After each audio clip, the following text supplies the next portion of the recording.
la 3e édition du Journal de l'immobilier par l'agence Smith. Aujourd'hui, petit point culture, mais pas n'importe quelle culture, la culture de notre belle ville, la ville de Rouen. Elsa et Guillaume sont allés à la rencontre des Rouennais pour leur parler des visages emblématiques de la commune de Rouen. Est-ce que je peux vous demander votre prénom? Chantal. Pierrick. Léa.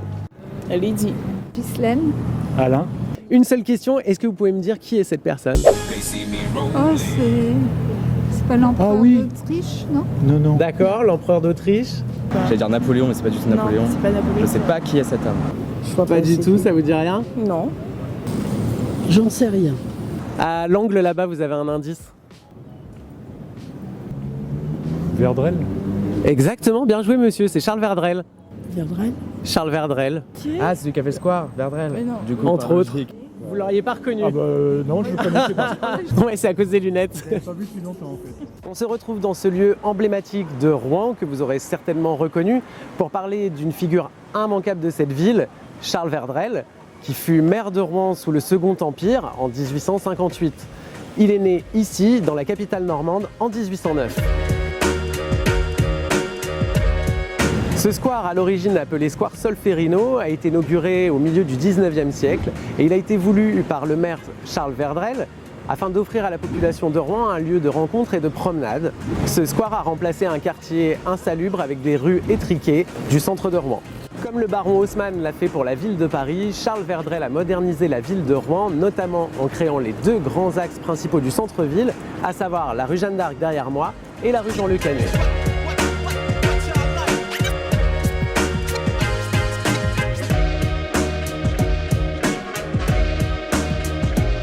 Avec Charles Verdrel, nous sommes sous le Second Empire. Il ne doit pas son titre de maire de Rouen à une élection, mais à une nomination de l'empereur Napoléon III, dont il saura le remercier avec une statue de Napoléon Ier. Et il baptisera la rue Jeanne d'Arc, alors à l'époque, rue de l'Impératrice.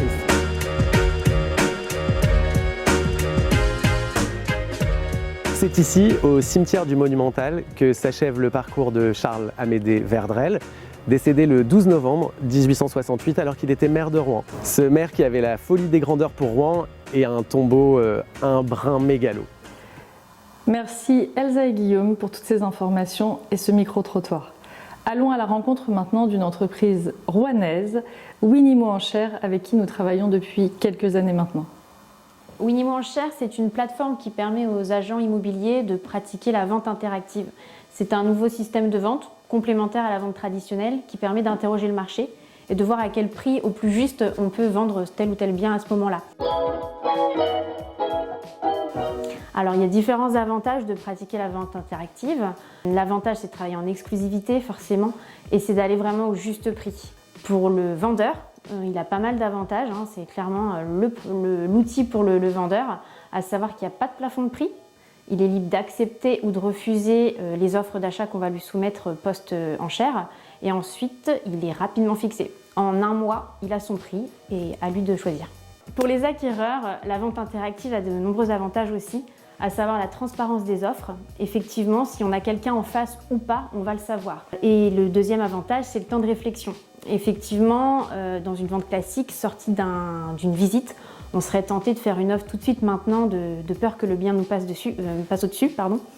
Là, pour le coup, vous pouvez tout à fait prendre le temps de la réflexion, reconsulter votre banque, estimer d'éventuels travaux. Et le jour destiné aux offres d'achat en ligne, là, vous pourrez faire votre meilleure offre. Les notaires pratiquent depuis de nombreuses années ce qu'on appelle des ventes par adjudication, donc avec commissaire-priseur, des avocats qui représentent les acquéreurs. Ça peut être des ventes volontaires comme forcées et très souvent justement on pense aux ventes forcées, notamment sur des ventes judiciaires où les vendeurs ont des soucis financiers et on va vendre leurs biens quitte à le brader pour régler leurs dettes. Et malheureusement je pense que les enchères s'arrêtent là dans la tête des Français. Donc c'est pour ça qu'aujourd'hui on utilise un petit peu plus le terme de vente au meilleur offrant. Pourquoi? Justement pour bien distinguer les deux. La différence là, c'est que le vendeur n'est pas contraint de vendre si le prix ne lui convient pas. Les idées reçues côté vendeur, ça va vraiment être « je veux pas qu'on me brade mon bien », alors que pas du tout, puisqu'il pourra toujours refuser les offres si elles ne lui conviennent pas. Et côté acquéreur, on va avoir des petites idées reçues au niveau de « je suis pas très joueur, moi les enchères c'est pas mon truc ». Alors qu'en fait, des enchères, ils en font déjà dans des ventes classiques, où par moment ils vont, alors des enchères plutôt à la baisse, en essayant de négocier à la baisse, Là, tout ce qu'on leur demande, c'est de négocier à la hausse. Et on n'est pas sur des enchères classiques, comme je vous disais, avec un commissaire-priseur adjugé-vendu. Pour le coup, on leur laisse le temps de la réflexion et on leur demande juste de formuler leur offre d'achat sur une plateforme d'enchères plutôt que de l'écrire sur l'ordinateur ou sur un bout de papier. C'est la seule différence. N'hésitez pas à nous contacter si vous avez besoin de plus d'informations sur cette nouvelle façon de proposer un bien à la vente. Allons voir maintenant Stéphanie qui nous montre un joli plein-pied sur la commune de Sotteville-lès-Rouen.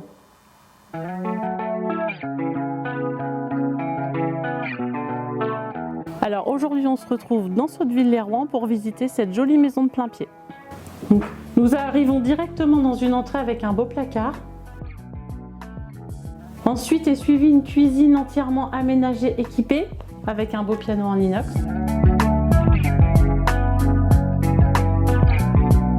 Nous arrivons dans une pièce de vie qui fait 38 mètres carrés avec un coin salon, un coin salle à manger. Dans le coin salon, nous avons un poêle à granulés.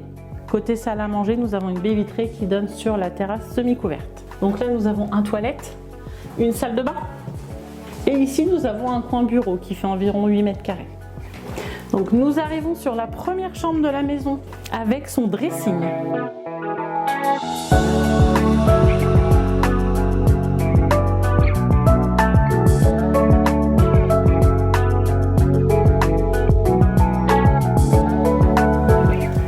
À la suite de ce studio, nous avons une lingerie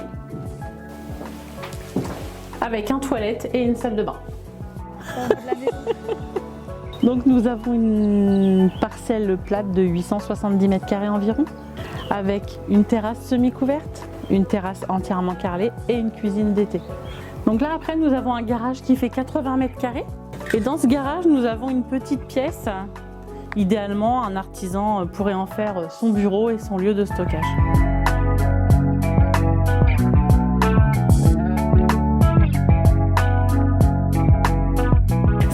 À découvrir en exclusivité au sein de l'agence Smith. Si vous êtes intéressé pour la visiter, n'hésitez pas à nous contacter. Merci à tous d'avoir suivi cette 3e édition du Journal de l'immobilier par l'agence Smith. On se retrouve maintenant en été pour la 4e édition. À bientôt!